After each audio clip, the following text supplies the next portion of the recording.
নমস্কার বন্ধুরা, সম্পাস রান্নাঘরে আপনাদের সকলকে স্বাগত। আজ আবার একটি রেসিপি নিয়ে আপনাদের কাছে চলে এলাম। আজকের রেসিপি পটেটো মাশরুম।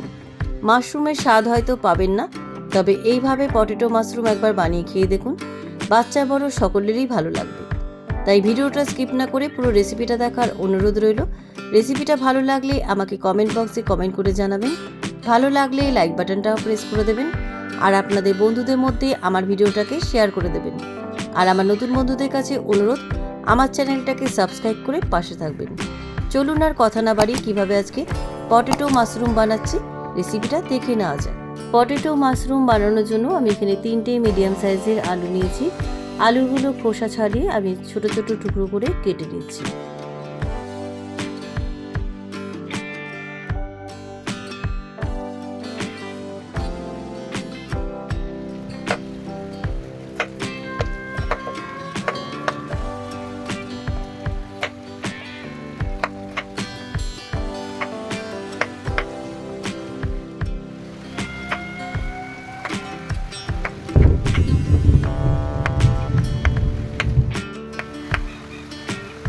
সব কটার আলুর খোসা ছাড়িয়ে ছোটো ছোটো টুকরো করে কেটে নিয়েছি।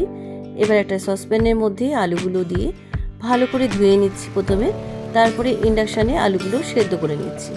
আলুগুলোকে খুব ভালো করে ধুয়ে নিয়ে আমি ইন্ডাকশানে বসিয়ে দিলাম। আলুগুলো কিন্তু খুব ভালো করে সেদ্ধ করে নেব। একটা কাঁটা চামচ দিয়ে আলুগুলো চেক করে দেখে নিচ্ছি। দেখুন আলুগুলো কিন্তু একদম সুসেদ্ধ হয়ে গেছে। এবার জল থেকে ছেঁকে সেদ্ধ আলুগুলো একটা বাটির মধ্যে তুলে রাখছি।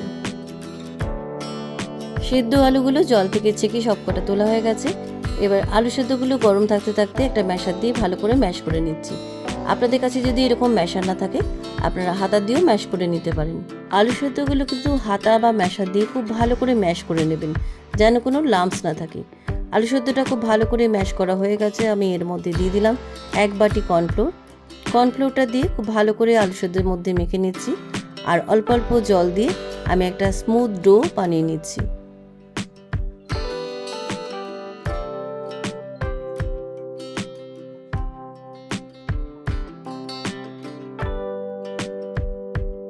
আলু সেদ্ধ ডোটা খুব ভালো করে মাখানো হয়ে গেছে। দেখুন ডোটা একদম স্মুথ হয়েছে। এবার এই ডোটা থেকে ছোট ছোট লেচি আমি কেটে নিচ্ছি।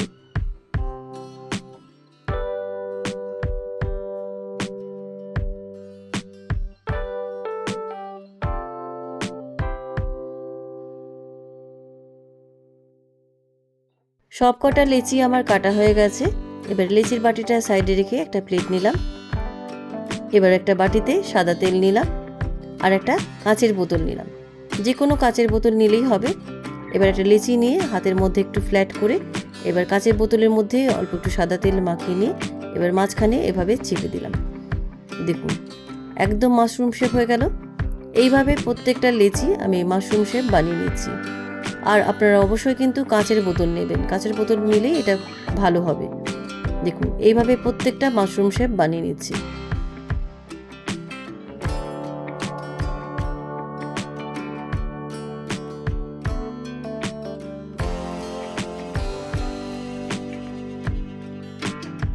সব কটা পটেটো মাশরুম আমার বানানো হয়ে গেছে। এবার আমি এগুলো বয়েল করে নেব। বয়েল করার জন্য ইন্ডাকশানে একটা কড়াই বসিয়ে দিলাম। কড়াইয়ের মধ্যে আমি পরিমাণ মতো জল দিয়ে দিলাম। জলটা ফুটে গেছে। এবার আমি পটেটো মাশরুমগুলো জলের মধ্যে দিয়ে দিচ্ছি। জলের মধ্যে সব কটা পটেটো মাশরুম দেওয়া হয়ে গেছে। এবার এই পটেটো মাশরুমগুলো আমি 3 মিনিট একটু জলের মধ্যে ফুটিয়ে নিচ্ছি। 3 মিনিট পরে পটেটো মাশরুমগুলো দেখুন কতটা ফুলে উঠেছে। এবার জল থেকে ছেঁকে এই পটেটো মাশরুমগুলো একটা বাটির মধ্যে তুলে রাখছি।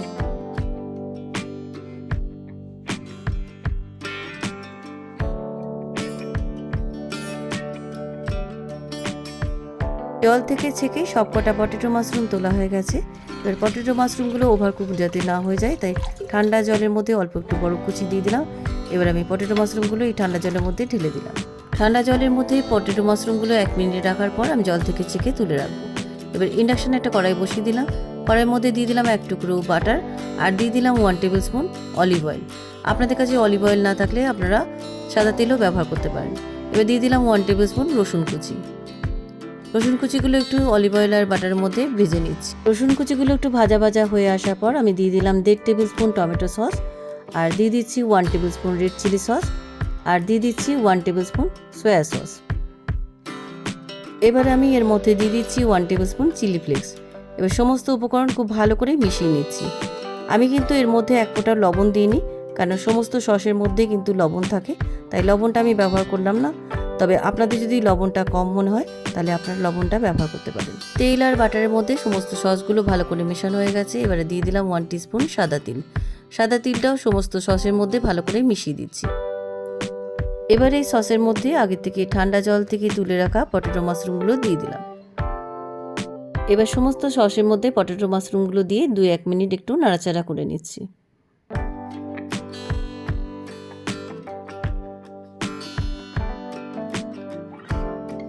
সমস্ত সসের মধ্যে পটেটো মাশরুমগুলো খুব ভালো করে মেশানো হয়ে গেছে। রান্নাটা আমার প্রায় কমপ্লিট। এবার নামাবার আগে অল্প একটু পার্সলে পাতা কুচি ছড়িয়ে দিলাম। আপনাদের কাছে পার্সলে পাতা না থাকলে আপনারা অরিগ্যানো দিতে পারেন। একটা প্লেটের মধ্যে আমি পটেটো মাশরুম সার্ভ করলাম। কেমন লাগলো আজকের পটেটো মাশরুমের রেসিপি? আপনারাও বাড়িতে এইভাবে পটেটো মাশরুম বানিয়ে সকলকে বাড়িতে খাওয়ান। আশা করি বাচ্চা বড় সকলেরই খুব ভালো লাগবে। রেসিপিটা কেমন লাগলো আমাকে কমেন্ট বক্সে কমেন্ট করে জানাবেন। ভালো লাগলে লাইক বাটনটাও প্রেস করে দেবেন, আর আপনাদের বন্ধুদের মধ্যে আমার ভিডিওটাকে শেয়ার করে দেবেন। আর আমার নতুন বন্ধুদের কাছে অনুরোধ, আমার চ্যানেলটাকে সাবস্ক্রাইব করে পাশে থাকবেন। আর আমার চ্যানেলে নতুন নতুন রেসিপি দেখার জন্য পাশে থাকা ছোট্ট বেল আইকনটাও প্রেস করে দেবেন। আজ তাহলে চলি, আবার একটা নতুন দিনে নতুন রেসিপি নিয়ে আপনাদের কাছে চলে আসবো। সবাই ভালো থাকবেন, সুস্থ থাকবেন। ধন্যবাদ।